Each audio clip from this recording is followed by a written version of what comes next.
আসসালামু আলাইকুম সম্মানিত হাসান ভাই পেজের দর্শক মণ্ডলী, আপনারা সবাই কেমন আছেন? আশা করি ভালো আছেন। শীতের আমেজ বইছে দক্ষিণাঞ্চলের বরগুনা পাথরঘাটার বিভিন্ন গ্রাম অঞ্চলে প্রচুর শীতের আমেজ, এবং যেমনি কুয়াশা তেমনি প্রচুর ঠান্ডা।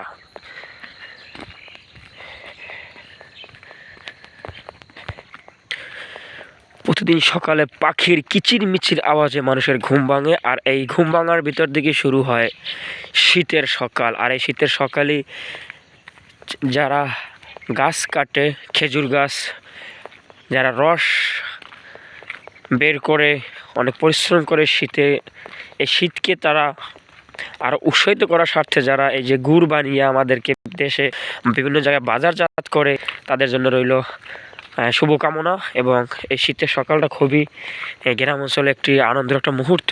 যারা গ্রামে থাকে তাদের জন্য কষ্টকর হলেও শহর থেকে যারা আসে তাদের জন্য একটা আনন্দের মুহূর্ত হয়ে ওঠে। দেখতে পাচ্ছেন এখানে কিন্তু এতই কুয়াশা, আশেপাশে দেখা বড় মুশকিল, সবই কুয়াশা আচ্ছন্ন। কিচিরমিচির পাখির আওয়াজ দেখতে পাচ্ছেন।